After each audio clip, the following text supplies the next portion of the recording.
বন্ধুরা আজকে আবারও তোমাদের সঙ্গে ওটস দিয়ে ভীষণ স্বাস্থ্যকর এবং চটজলদি একটি রেসিপি শেয়ার করছি। তবে আজকের রেসিপিটি তোমাদের মোস্ট রিকোয়েস্টেড রেসিপিগুলোর মধ্যে অন্যতম। একদম ভিডিওর শেষের দিকে আমি নামগুলো মেনশন করে দেব।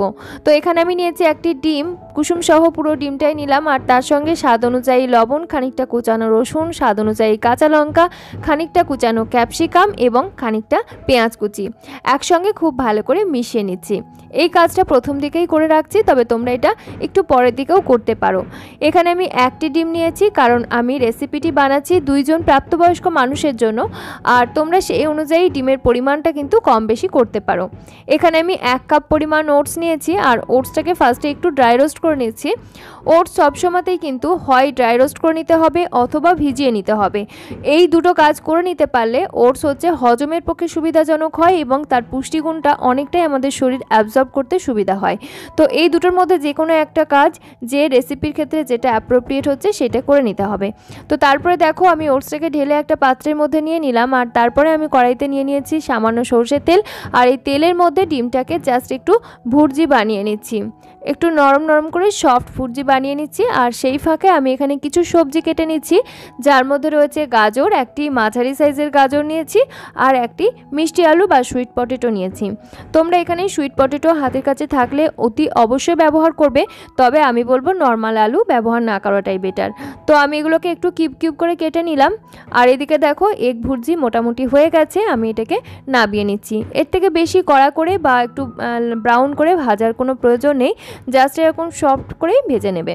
তারপরে আমি সামান্য আরেকটু সর্ষের তেল দিয়ে নিলাম, আর ফোড়নে দিয়ে দিলাম খানিকটা কালো সর্ষে, কালো জিরে, এবং হচ্ছে আমি এখানে কিছু সিডস ইউজ করছি, যেগুলো আমরা ওয়েট লস ডায়েটের ক্ষেত্রে ইউজ করে থাকি। শুধুমাত্র পাম্পকিন সিডস এবং সানফ্লাওয়ার সিডস ইউজ করলাম 1/2 চা চামচ করে, সাথে 2 কোয়া রসুন একটু পাতলা করে কেটে অ্যাড করলাম, কুচানো কাঁচা লঙ্কা এবং কয়েকটা কারি পাতা একটু গুঁড়ো করে হাত দিয়ে অ্যাড করে দিলাম। কারি পাতা আমি একটু ড্রাই করে রেখে দিই, যাতে ফোড়নে দিলে খুব একটা বেশি না ছেটে, কারণ কাঁচা কারি পাতা প্রচণ্ড পরিমাণে ছেটে। একটু নাড়াচাড়া করে নেওয়ার পর এখানে একটা মাঝারি সাইজের পেঁয়াজের অর্ধেকটা দিলাম। পেঁয়াজের পরিমাণটা তোমরা কিন্তু বেশিও দিতে পারো, তবে একটু পরের দিকে পেঁয়াজটা অ্যাড করলাম যাতে খুব একটা ব্রাউন হয়ে না যায়। তারপরে এখানে আমরা আগের থেকে যে গাজরটা টুকরো করে রেখেছিলাম সেইটা দিয়ে দিলাম, আর 1 মুঠোর মতো কুচানো বাঁধাকপি দিয়ে দিলাম। এগুলোকে একটু নাড়াচাড়া করে নিচ্ছি, বাঁধাকপির কাঁচা গন্ধটা চলে যাওয়া পর্যন্ত অপেক্ষা করতে পারলে খুব ভালো হয়। তারপরে আমি এখানে দিয়ে দিচ্ছি সুইট পটেটো। যে সমস্ত সবজিগুলো খুব কম সময়ের মধ্যে সিদ্ধ হয়ে যায় সেই সমস্ত সবজি এখানে আমি ব্যবহার করছি। চাইলে খানিকটা গ্রিন পিস ব্যবহার করা যেতে পারে, আর তোমরা নিজের নিজের পছন্দ অনুযায়ী সবজিও দিতে পারো। এরপরে অবশ্যই দিয়ে দিলাম স্বাদ অনুযায়ী লবণ, আর টেস্ট অনুযায়ী কাঁচা লঙ্কাটা ব্যবহার করবে। আমি এরকম ছোট ছোট টুকরো করে কেটেই দিলাম, তবে চেরা কাঁচা লঙ্কাও দেওয়া যেতে পারে। 1/2 চা চামচের মতো আদার পেস্ট দিয়ে সমস্ত কিছু আরেকটু কষিয়ে নিলাম। এরপরে আমি এটাকে ঢেকে রান্না করব। জল কিন্তু ব্যবহার করছি না, ঢেকে একটু রান্না করব। সবজি থেকে খানিকটা জল বেরোবে এবং তাতেই একটু সবজিগুলো মজে যাবে। এইভাবে করে রান্নাটা করলে রান্নাটা খেতে বেশ টেস্টি হয়, তবে হাতে সময় কম থাকলে প্রেসার কুকারেরও ব্যবহার করা যেতে পারে।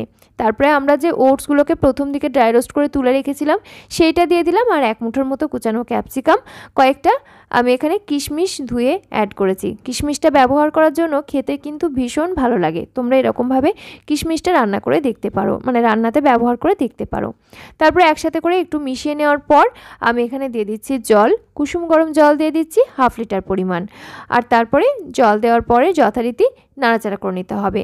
বন্ধুরা, তোমরা যারা আজকে ফার্স্ট টাইম আমাদের চ্যানেল ভিজিট করছো তাদের জন্য বলে রাখি, আমি আলেয়া। আমাদের চ্যানেল সিম্পল কুইজিন বাংলায় আমি কিন্তু এরকমই স্বাস্থ্যকর রেসিপি শেয়ার করে থাকি, যেগুলো আমাদের ওয়েট লস ডায়েটের ক্ষেত্রে ভীষণ হেল্প করবে, এমনকি ডে টু ডে লাইফে আমাদের সুস্থ থাকার জন্য ভীষণ হেল্প করবে। তো এখানে আমি দিয়ে দিলাম 1/2 চা চামচের মতো ভাজা জিরের গুঁড়ো, এবং যেহেতু আমি টমেটো ব্যবহার করিনি তাই আমার নিজের হাতের তৈরি টমেটো কেচাপ ইউজ করলাম।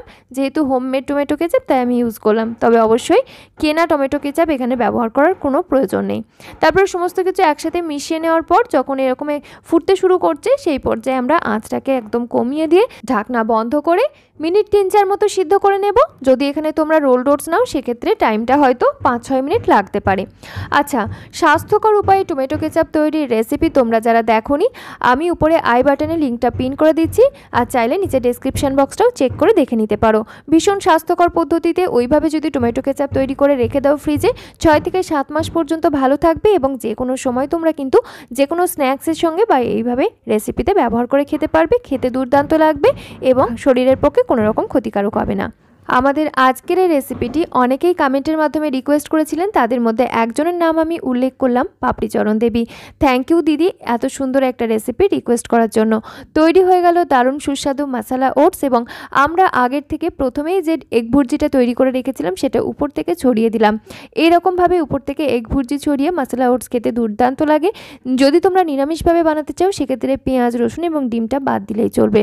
কেমন লাগলো অবশ্যই জানিও, বাড়িতে বানিয়ে দেখো এবং ভালো লাগলে চ্যানেলটি সাবস্ক্রাইব করে সঙ্গে থেকো। লাইক কমেন্ট করতে একেবারেই ভুলো না, তোমার আত্মীয় পরিজনদের সঙ্গেও শেয়ার করতে পারো। আজকের মতো এখানেই বিদায় নিচ্ছি, ফিরে আসছি পরবর্তী নতুন রেসিপির সন্ধান নিয়ে। সকলে খুব ভালো থেকো, সুস্থ থেকো, ধন্যবাদ।